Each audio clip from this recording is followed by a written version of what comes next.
Hi, hello, good day everyone. I'm Jan Pugusa and I'm the first reporter for Group 2. And our topic is all about the security analysis. So to start off, what is security analysis? So security analysis refers to analyzing the value of securities like shares and other instruments to assess the business's total value, which will be useful for investors to make decisions. There are methods to analyze the value of securities. Fundamental macroeconomics. So, kani si security analysis, technical siya and quantitative price checking analysis. o quality checking sa financial product bago siya paliton. Pareho gada na mag-research ka sa specs sa mga cellphone, i-compare nimo ang prices sa uban bago nimo paliton. Ang mga investors sad ginabuhat ni nila sa mga stocks o bonds to see kung worth the money ba na mag-invest. So, unsa man jud ang goal aning security analysis? That is to find intrinsic value. What a security is actually worth regardless of its market price. Kung ang intrinsic value kay greater than the market price, the stock is cheap or overvalued, so you should buy it. Pag ang market price is greater than the intrinsic value, the stock is expensive or overvalued. Sell or avoid it. So let's say for example, if imuhang analysis says na kana siyang stock is worth 100 pesos, which is your intrinsic value, but it is selling for 80 pesos, that is the market price. It is a buy since profitable siya. So this helps you make a well-informed decisions para dili ka manghula lang and napoy possibility na you'll lose your money. So there are 5 types of security analysis. Fundamental analysis, kani siya is they look at the company's health and math. For example is si Jollibee ba na enough na cash to pay its workers and grow? Next is macroeconomic analysis. So they look at the big picture or the whole country. So for example, is the Philippines inflation high right now? So next, industry analysis. So they look at the specific neighborhood. For example, are milk tea shops doing better than coffee shops? Next is technical analysis. They look at charts and price patterns. For example, looking at a graph to see if the stock price usually drops in December. And lastly, quantitative analysis. So they look at pure numbers and computer models. For example, using a formula to rank 100 stocks from the safest to the riskiest.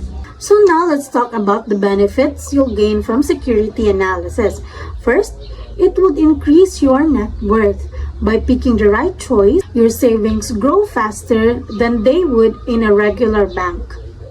Next guy, diversification. So the analysis tells you na don't put all your eggs in one basket. Meaning, don't invest everything you have sa isa lang. Dapat katag-katag para safe lang. Pwede ka mag-invest sa tech stocks, food stocks, and some government bonds. And lastly is professionalism. Real analysts must follow ethics. Dili pwede na mangatik sila para easy money. Kailangan nila i-prioritize ang safety sa ilahang clients. But despite na unsa ka kahawd ani nga field, there are still changes na you can control, like political changes, basen na ay bag-o na law na mas nagpalisod for a business to operate, or di kaya fluctuations. Pag mutaas ang interest rates, mas baba ang muhiram, and na ay possibility na muhinay ang business. So now let's discuss the 5 features of security analysis. First one, valuing different financial products. Si analysis is dili lang siya para sa stocks. Ginagamit siya to put a price tag on various ways to invest, like sa equity or shares, like buying a piece of a company like SM or Ayala, or debt or bonds, lending your money to a company or the government for interest. Second one is using public information. Analysts is dapat magamit sila og information na open sa public like news, annual reports, or websites. Example ani is kanang mga insider trading, kanang exchange nimo ang information about sa usa ka company for money that is considered unethical and illegal. Next is professional standards. Analysts is dapat pro sa ilahang field. They should possess integrity, diligence, and competence. They should be honest. They should do the hard work like reading a boring 100-page reports instead of guessing. And they should have the actual skills to do math. For example, is instead na mag-follow sa hype posts sa social media, a diligent analyst kay i-calculate niya ang debt to income ratio sa isa ka company. Next is the approaches. To get the story, ang analyst is nagagamit sila og 5 different perspectives, which are the macroeconomics, industrial, fundamental, technical, and quantitative, which will be further explained by the next reporters. And lastly is the client-first policy.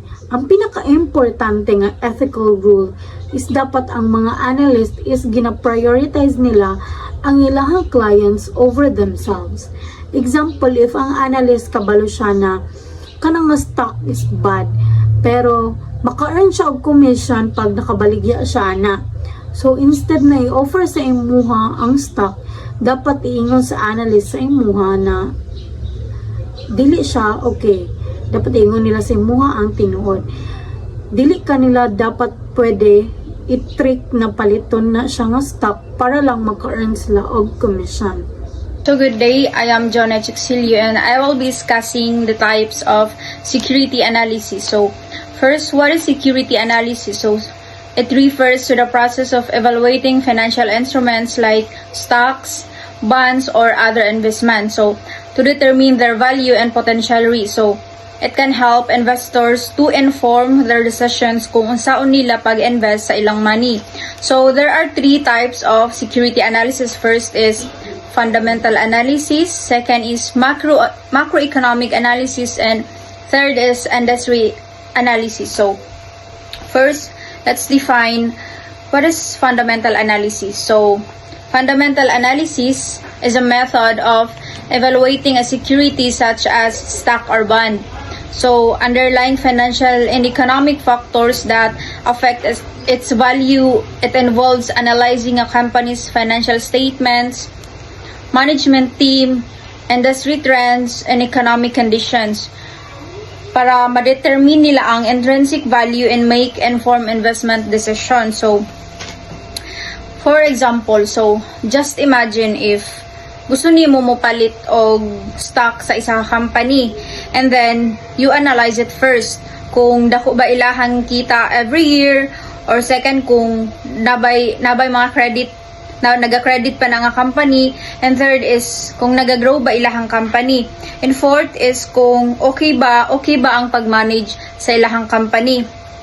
So the company manage it well even though gamay pa ang price sa stock sa pagkakaron, but naay possible na mutaas ra gyapon in the future. So fundamental analysis is dili lang siya naga-base sa price, it also sa company itself.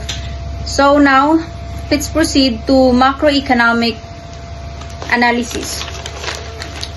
So macroeconomic analysis, it is the study of how the overall performance of an economy. So naga-focus jud sila sa kadak-an na performance sa economy. So include na diri ang economic growth, inflation which is pagtaas sa price, and unemployment, pagtanggal og mga trabahante if dili na enough ang budget sa isang company. And fourth is interest rates, and fifth is exchange rates, and last is GDP, which is the gross domestic product or overall product sa country. So the goal is to understand if nagagrow ba ang economy and kung maka-affect ba ang government policies sa global event. So example is diri sa Philippines nagataas ang presyo sa palitunon, which is nasa inflation, naga-increase iyang price. And second is mawadan so pag mutaas na ang price and then mubaba na ilahang sale, so automatically magbawas sila og mga trabahante, which is unemployment. So third is nagahinay na ilang GDP, which is the gross domestic product. And tungod ani ang government is na possible na magbaba silag tax. Baba nila ang tax. Second is magdungag silag employees based sa project. And third is to control the interest rate sa Bangko Sentral ng Pilipinas. So macroeconomic affect businesses, work, daily lives of the people. So third is industry analysis. So it is the process of examining and understanding the dynamics of a specific industry, including its trends, competitors, market size, and growth prospects, and regulatory environment. So included na diriya ang market size and growth, kung unsa kadako or kadali mo grow ang industry. So second is competition, so kung naba sila makakompetensya sa company.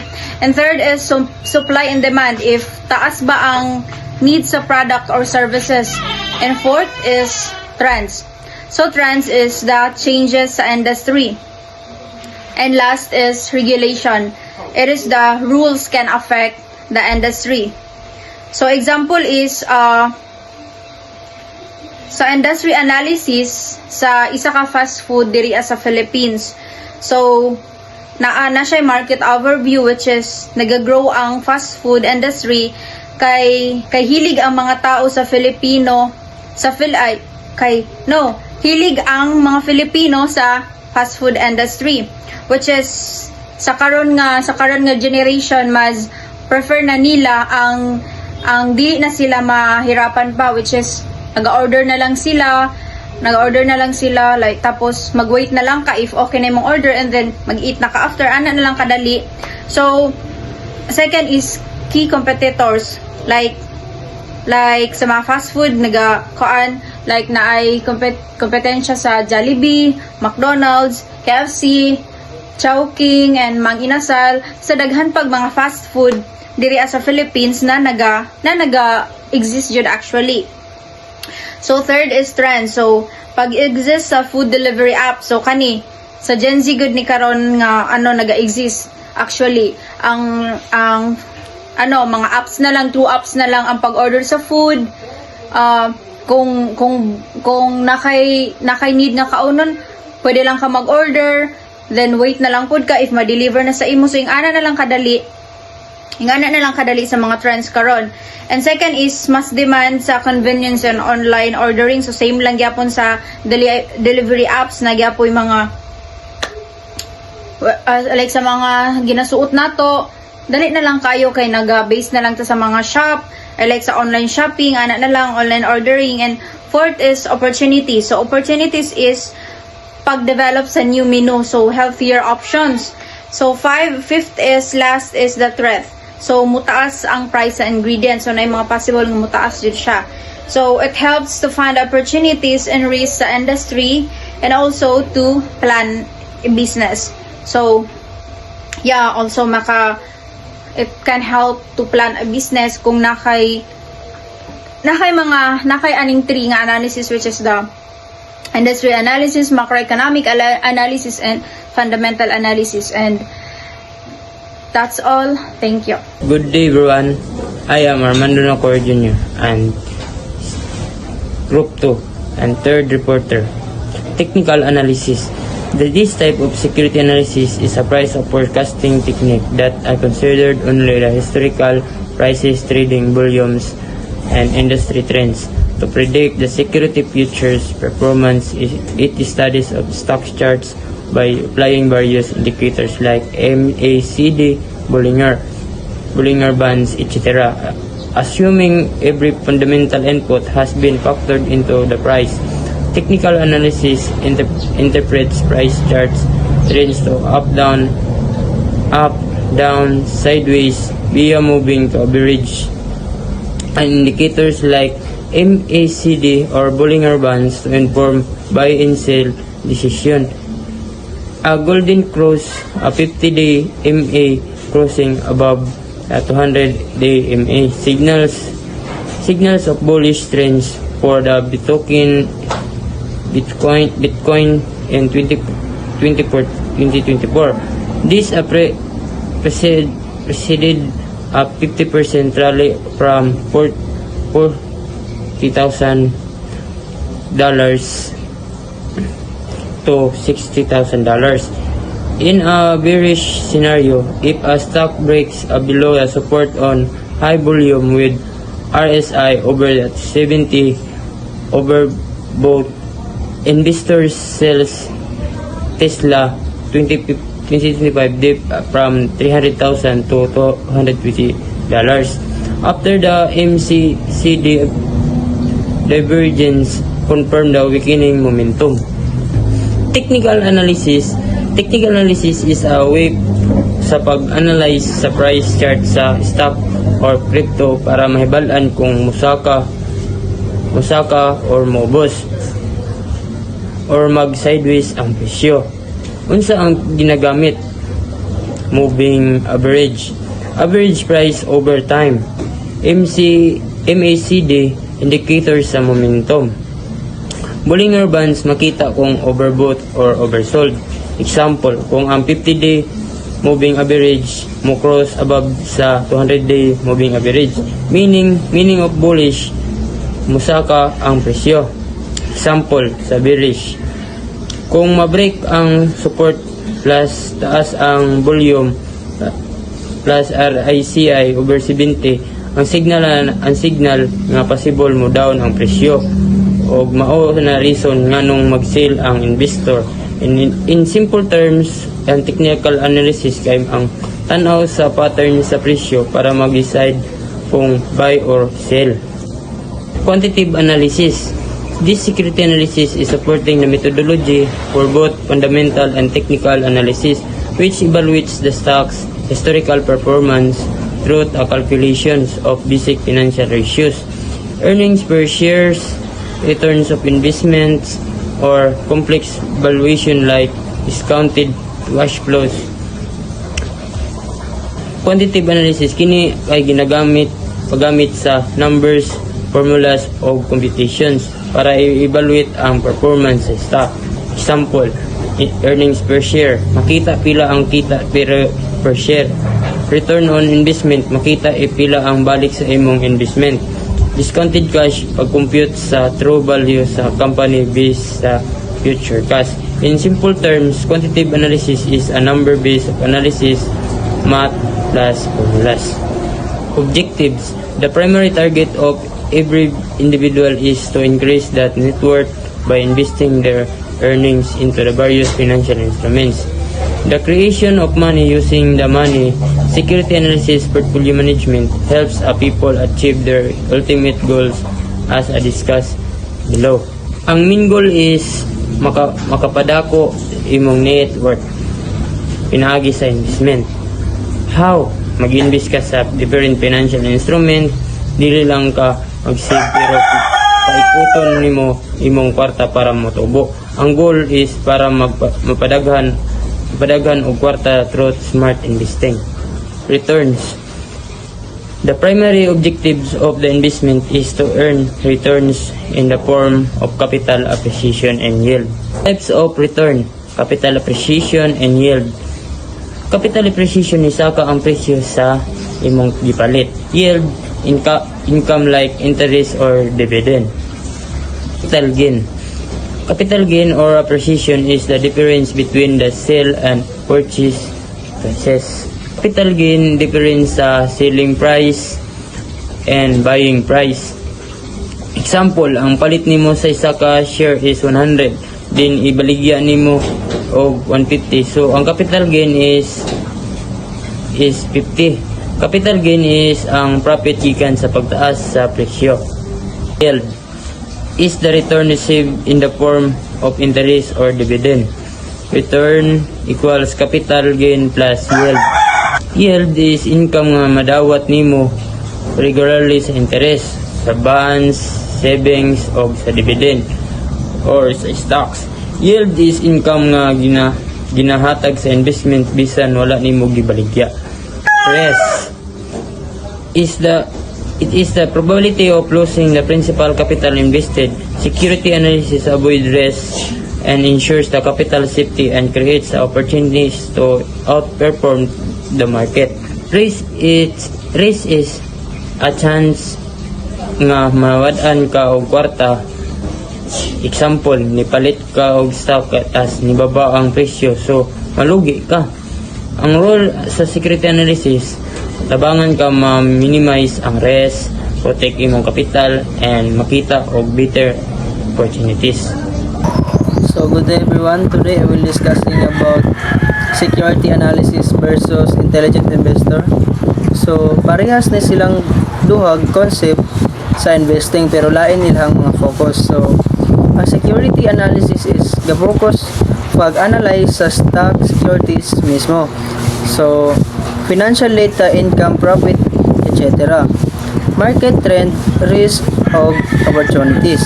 So example, kung mag-invest ka sa usa ka company, so imo magyong tanaw ng ilang earnings, ang debt, growth. So growth is para mahibalan kung maka-profit ba ka or malugi. So second is intelligent investor. So intelligent investor is focus sa behavior sa investor or discipline. So dili lang kay numbers, apil pud ang patience, control sa emotions, long-term thinking. So example, dili ka magpanik bisan naubos ang presyo sa stock. So ma-hold ka kay kablo ka sa strong and company. So main difference short version. So security analysis, data, numbers, and intelligent investor. So mindset plus discipline. So margin of safety. So important idea. So meaning mag-invest ka at a lower price para safe ka. So example, sa true value sa stock is 100. So imong paliton og 70 pesos. Naa kay allowance in case magkamali ka sa safe. So next is frequently asked question. So application of security analysis. So asa siya gamiton. So pagpili og stocks, portfolio management. So pag-assess sa risk, pag-value sa company. So example, investors. So mag-research sa tulo ka companies. So mupili na siya kung asa ang best investan. So second is limitation of security analysis. So dili siya perfect. So mga limitations, so dili sure of future sa market, and nasi factors nga dili mo control. So news, politics, or etc. So usahay kulang or dili accurate ang data. So example, bisan nindot ang analysis, galit lang ni down ang stocks tungod sa issue sa company. So next is objectives of security analysis. So unsay goal ani niya? So makakita og undervalued stocks, mag-evaluate ang company performance, ma-manage ang risk, makatabang siya sa decision making. So simple summary. So para dali para remember. So security analysis. So simple summary para dali ra ma-remember. And security analysis, analyze numbers. So next is intelligent investor. So siya ang ka-control og emotions. So margin of safety. So palit og barato para safe. So ang goal is earn money, minimize risk. So that's all. Thank you. So for additional inputs, what are the applications of security analysis in finance? So unsaon siya paggamit? So ang security analysis is dili lang siya para basahon. It's for taking action. Muna siya ang GPS sa imuhang kwarta. If need nimo mag-decide which company to buy, For example, is gipili nimo ang Jollibee over McDonald's tungod kay mas better ang growth ni Jollibee in local setting. Or if mag-risk assessment ka, i-check nimo how much money imong malose if things would go wrong. Or company valuation, i-figure out nimo ang true price of a business bago nimo siya paliton. Next, what are the limitations of security analysis? So, even ang best math can predict the future perfectly, na jud siya blind spots. So, these are uncertainty. Dili man nato ma-predict na magka-black swan event like a sudden global pandemic ba or war. Then, there's also non-financial factors. Sometimes, ang stock kay mag-drop just because of a rumor or a trend sa social media, even if ang company is doing great. Next is data issues. If ang company kay nag-release og report na naay mali or puro lies ang sulod, ang imuhang analysis ana is wrong since mali-mali man nga information ang nasagap nimo. Lastly, complexity. Naiuban nga modern financial products na complicated na even ang mga experts is mag-struggle to price them correctly. And lastly, what are the objectives of security analysis? The goal is to move from gambling to strategizing. They include finding bargains, mangita silang mga undervalued na stocks, pareho ng gibaligya og 80 pero ang value jud niya kay 100. Next is para sad ma-make sure na ang company kay dili siya baon sa utang. And the ultimate goal is optimizing returns. This means making the most money possible while staying safe as possible. So here ends our report about the security analysis. Thank you.